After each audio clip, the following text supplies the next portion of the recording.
एक साधु महाराज गांव के बाहर कुटिया बनाकर रहते थे।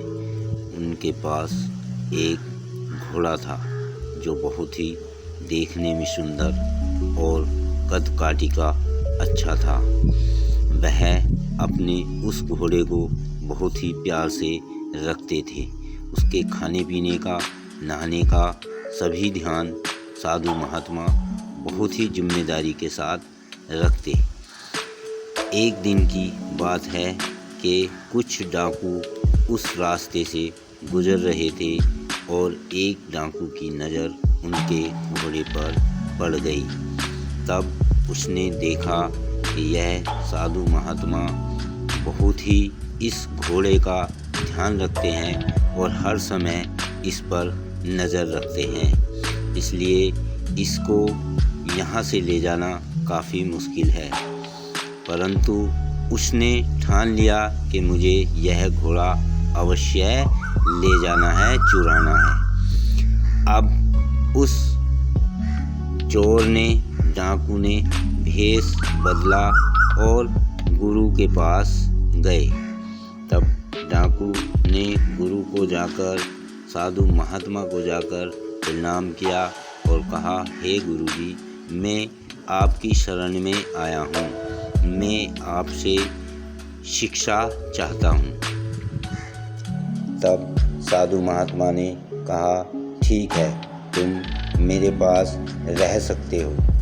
तुम्हें बहुत ध्यान लगाकर धर्म कर्म पर चलकर शिक्षा ग्रहण करनी होगी और मेरे आश्रम का सभी नियमों का पालन करना होगा। तुम्हें सारे काम स्वयं करने होंगे। क्या तुम इसके लिए तैयार हो?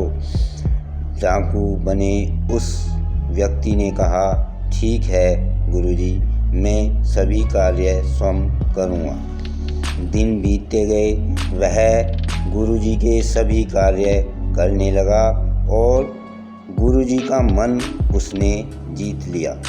एक दिन गुरुजी अपनी कुटिया से बाहर गए और उसने उस अपने शिष्य को अपने शिष्य को सभी जिम्मेदारी सौंप दी। वह तो डाकू था और मौके की तलाश में था। जैसे ही ऋषि बाहर गए, वह उस घोड़े को लेकर वहाँ से निकल गया। अब अचानक गुरुजी को कुछ काम ध्यान आ गया और वह रास्ते से वापस आने लगे। तब वह देखते हैं कि वह शिष्य उनका डाकू बना घोड़े पर सवार होकर घोड़े को ले जा रहा है। तब उन्होंने उसको रोका और कहा, यह तुम कहाँ जा रहे हो और मेरे घोड़े को क्यों ले जा रहे हो? तब डाकू ने कहा, गुरुजी, मैं क्षमा चाहता हूँ, आपका घोड़ा मुझे पसंद था और मैं इस घोड़े को ले जा रहा हूँ। वह आगे बढ़ गया। तब गुरु ने पीछे से कहा, ठीक है, पर किसी से यह बात कहना मत। डाकू चला गया और गुरुजी अपने आश्रम में आ गए। परंतु डाकू जब अपने अड्डे पर पहुंचा, तब उसने सोचा कि ऋषि ने, गुरु ने यह क्यों कहा कि किसी से मत कहना। वह इस बात से काफ़ी परेशान हो गया और वापस घोड़े को लेकर गुरुजी के पास आया और उसने कहा कि हे गुरुजी, मुझे इस बात को बताएं, यह प्रश्न बताएं कि आपने ऐसा क्यों कहा। तब गुरु ने कहा, मैंने तुम पर विश्वास किया था और तुमने विश्वासघात किया।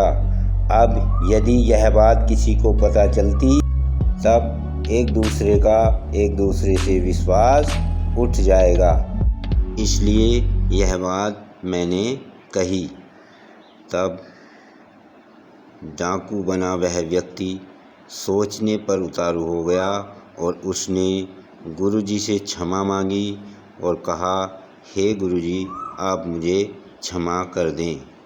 उसे अपनी गलती का एहसास हुआ और उसने गुरु से क्षमा मांगी। तब गुरु ने उसे क्षमा कर दिया। वह आश्रम से चला गया। और घोड़े को गुरुजी को दे गया और उसने कहा कि हे गुरुजी, मैं हार गया, आप जीत गए। मैं जीत कर भी हार गया और आप हार कर भी जीत गए। इसलिए आज से मैं भी चोरी चकारी छोड़कर धर्म के कार्य पर चलूँगा, सत्य पर चलूँगा और धर्म का पालन करूँगा।